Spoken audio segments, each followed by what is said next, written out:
Palmarès qui a été édité par l'UNEP, l'Union nationale des entreprises de paysagisme. Et je suis extrêmement heureuse que vous soyez là aujourd'hui parce Moi, je suis très fière parce que Angers, région horticole et végétale. Angers est numéro 1. Voilà. Vous êtes en haut du palmarès ? Exactement. Mais vous avez, alors je ne savais pas du tout, mais quand je vous ai dit c'est une ville jolie, effectivement j'ai été il n'y a pas longtemps et je ne connaissais pas cette ville et j'ai eu un choc, je n'arrivais pas à expliquer ce que c'était une sensation en fait. Je me suis trouvé ça, j'ai dit mais les gens ont l'air sympas. C'est la douceur angevine. Hein, c'est ça. Il y avait un truc, ça avait l'air cool, c'était une sorte de ville idéale et vous êtes en train de me dire que c'est le premier du palmarès. C'est le premier. Donc j'avais une intuition, on va tous déménager à Angers, du coup ça va être la catastrophe. C'est de la place, c'est de la place. C'est Angers qui est numéro 1, qui a le plus d'espace vert par habitant de toute la France. Mais dans la ville, pas autour. Dans la ville, 51 mètres carrés par habitant. C'est 20 mètres carrés de plus que dans le reste de la France, en moyenne. Hein. Ah, pas mal. Effectivement, il y a plusieurs grands parcs. Alors, pour essayer de comprendre un petit peu mieux, on a un invité aujourd'hui qui s'appelle Olivier Blond, que vous l'avez cherché, qui est le président de l'Association nationale de préservation de la qualité de l'air. Bonjour monsieur. Bonjour. Enchanté, vous êtes le bienvenu. Merci. Voilà, je vous présente la famille Romanov. Je vais vous installer. Des ressemblances en tout cas. Oui, vous avez remarqué vous aussi, mais il ne faut pas leur en parler, j'ai l'impression. Si, vous en avez marre, on vous en On parle. est les seuls en France à s'appeler Romanov. Ah bah donc, Et tout le monde croit qu'elle a un faux nom, mais pas du tout. C'est pas vrai. donc ça n'est pas un pseudo. Non. Donc Olivier, vous êtes président. Moi les présidents ça m'impressionne. Pourquoi vous êtes président de cette association? Elle veut dire quoi cette association et c'est quoi son but? D'abord, peut-être comment est-ce qu'elle a été créée. Respire, c'est une bande de copains en colère parce qu'on était à vélo et on en avait marre de respirer la merde qui sortait des voitures devant nous. J'aime comme Donc vous c'est ça parlez, continuez. le point de départ.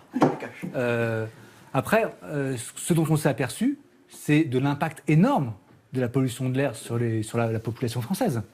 On est en fait très nombreux à subir cette pollution. Et on a voulu rendre visible ce problème. Parce que, donc, il y a 48 000 morts, mais il n'y a pas que ça. Il y a tous les asthmatiques, il y a toutes les personnes qui, comme moi, ont des problèmes dans le nez, dans les voies respiratoires supérieures, etc.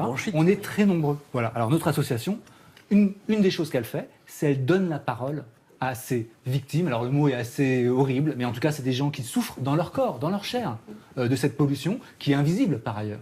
La pollution, elle est invisible, mais les personnes, elles sont en chair et en os. Et alors, on a des témoignages horribles, des jeunes mamans qui passent les nuits à l'hôpital aux urgences parce que le petit bébé n'arrive pas à respirer. Des gens qui sont diagnostiqués de cancer, ils n'ont jamais fumé, ils étaient en parfaite santé, ils arrivent à Pompidou, on leur dit « Ah, là, ça ressemble à quelque chose qui est lié à la pollution de l'air ». C'est un problème tellement colossal et planétaire qu'on se dit moi je suis un individu sur 7 milliards, je vais pas changer les choses. A priori, c'est ça le réflexe. Mais ça génère de la colère parce que justement, ce qui est paradoxal, c'est que finalement tout le monde est au courant. Les rapports scientifiques, ils se succèdent les uns aux autres, ils disent la même chose à chaque fois. Hein. Les politiques, ils sont au courant. Les maires, les préfets, ils sont au courant. Et finalement, très peu de choses, ou trop peu de choses en tout cas, changent. Et donc nous, c'est ce qu'on essaye de faire. On gratte là où on peut, hein, on est tout petit. Mais voilà. C'est des lanceurs d'alerte en fait. Voilà. Voilà. Lanceur d'alerte. Vous êtes tout petit, mais moi je veux faire partie de l'association. Ça s'appelle comment? Respire. D'accord. C'est facile, ça a du sens. Voilà. Et ce qui est intéressant, parce que là on parle de Pompidou, on parle de la ville, mais c'est à la campagne aussi. À la campagne, on respire mal. Faut arrêter de croire que C'est on en est ville. dans une moindre mesure. Mais ça touche aussi la campagne. À cause? Alors, il y a deux causes principales à la campagne. Il y a tout ce qui est pesticides, épandage. Mais il y a une deuxième cause qui est les feux. C'est-à-dire que les paysans, souvent, ils vont brûler leurs déchets. Ils pensent que ce n'est pas très grave. Et puis, ils en profitent pour balancer la poubelle. Et puis, ça brûle du plastique, des médicaments, des produits chimiques, etc. Et tout ça, ça va chez le voisin. Et alors, ce qui est paradoxal, c'est que c'est interdit. Et nous, on a des gens, par exemple, qu'on soutient aujourd'hui. On fait du soutien juridique par rapport à des personnes en Aquitaine qui sont incommodées par ces trucs-là, qui sont allés voir leur maire, le préfet, la police, etc. Et personne ne fait rien. Donc vous êtes indigné, on l'a compris, et franchement, on vous donne raison. La question c'est agir et comment? Comment on peut faire changer les choses? D'abord, vous disiez des conseils pour mieux vivre. Alors déjà, dans l'état actuel des choses, je ne comprends pas ce qu'on arrête de respirer, on respire une fois sur deux. C'est quoi l'idée? Non, mais bien sûr qu'on ne peut pas arrêter de respirer. Après, il faut éviter de s'exposer aux endroits où il y a le plus de pollution. Et ça, en fait, aujourd'hui, on peut le savoir de mieux en mieux. Il y a, par exemple, sur Paris, alors moi je suis parisien, sur Paris, il y a Air Paris qui donne des cartes de pollution jour par jour, heure Parce par que heure. dans la ville, il y a des endroits plus pollués que d'autres? Bah, bien sûr. Par exemple? Les axes routiers, le périph'. D'accord. Et ce qui est terrible, alors je rajoute un élément, c'est que la pollution, elle touche encore plus les pauvres que les riches. Elle touche tout le monde. Hein. Mais quand on est pauvre, on habite dans les endroits qui sont un peu moins bien, et donc en général, sur le bord de l'autoroute ou de la nationale, sur le bord du périph', dans les zones un petit peu déshéritées. Et c'est là où on est le plus victime de la pollution. Donc l'inégalité continue même face à quelque chose qui est universel, qui est genre, Qui est l'air. je respire de l'air. Absolument. Et donc ça c'est, je voudrais savoir les volets de votre association. Il y a l'aide, et donc indiquer aux gens là où on peut s'exposer moins. Ensuite, il y a quoi? Il y a un acte militant, encore une fois, et donc auprès de qui? Les responsables, on pense toujours que ce sont les politiques. Donc pour vous, ce sont les responsables. Au-delà des est-ce qu'ils sont déjà sensibles à la question? Ce sont les industriels? C'est quoi? C'est la législation?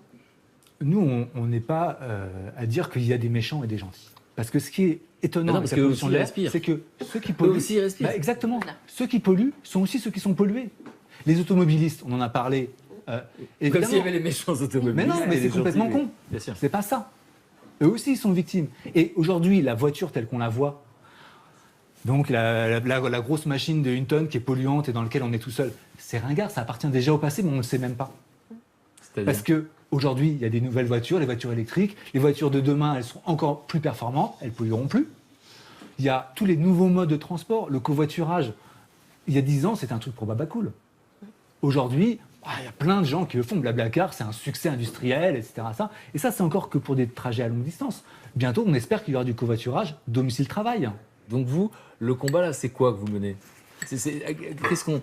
Ce que j'ai envie de dire, c'est qu'il n'y a pas une seule solution. Et si on cherche une seule solution, on ne la trouvera pas. Par contre, il y a une infinité de solutions. Parce que la pollution, en fait, c'est notre vie quotidienne. Ça peut être effectivement prendre la voiture, mais ça peut être faire de la cuisine, ça peut être faire du bricolage avec des produits chimiques, etc., etc.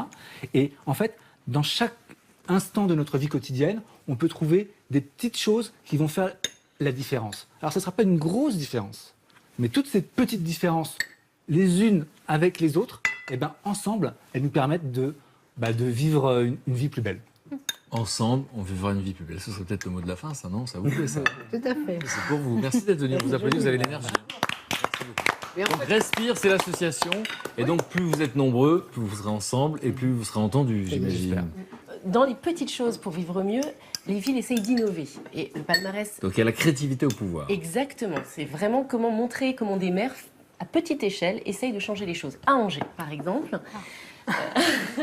Donc, Wow. c'est magnifique. Indépendamment des nombres de mètres carrés par habitant, il y a par exemple des vaches Highland Cattle. Donc, est-ce que vous les avez vues, ces petites vaches marron avec des grandes cornes qui sont... Non. Alors c'est des vaches, il y en a 5 en tout, elles ont fait des bébés d'ailleurs, elles ont fait 3 ou 4 l'an passé, qui font de l'éco-pâturage. C'est une ville qui est pionnière en éco-pâturage, il y a aussi des baudets. C'est-à-dire qu'elle remplace quoi? Elle remplace les La tondeuses? tondeuse. La tondeuse dans tous les parcs et dans tous les Elles sont jardins. belles en plus.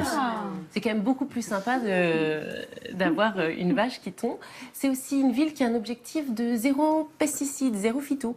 Donc ils traitent et ils apprennent, il y a d'ailleurs sur le site internet de la ville d'Angers, on peut y aller et au lieu d'utiliser des pesticides dans son jardin ou sur son balcon, on va sur le site et on regarde les moyens de désherber son allée. C'est génial. Parce que tout le monde a envie de le faire, mais personne ne sait comment. C'est ça. Et là, ils ont mis ces outils-là en place. Donc Angers, première ville de France, on Il verra fait bon si ça vivre, reste. Alors le Donc, pays c'est de la une Loire. coïncidence incroyable que Ah, vous c'est soyez là. incroyable. Hein. Tenez-vous la tête haute, la tête droite, vous incarnez la ville la première de France. Et là où moi je suis sidérée, c'est que les Pays de la Loire ont une palme spéciale. Je ne sais pas ce qui se passe dans les Pays de la Loire parce que Nantes, c'est la deuxième ville. Ok. Donc Toulouse est complètement absent du palmarès. Je suis désolée. Et moi Strasbourg, 10e ville. Hein. Donc l'Alsace. Ok, et Montpellier.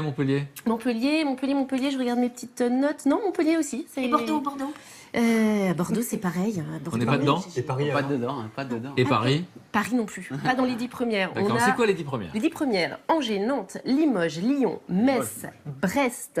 Après, on a Reims, Nancy et Strasbourg. Donc des grandes villes aussi quand même. Hein. Ah oui, des grandes. Parce que Lyon est en quoi? 3e, 4e position? Lyon est en 4e position. Mais est-ce que c'est une coïncidence ou est-ce qu'il y a eu des actions pour obtenir ça? Alors, il y a eu des actions. Par exemple, Nantes a fait une politique de biodiversité extrêmement forte.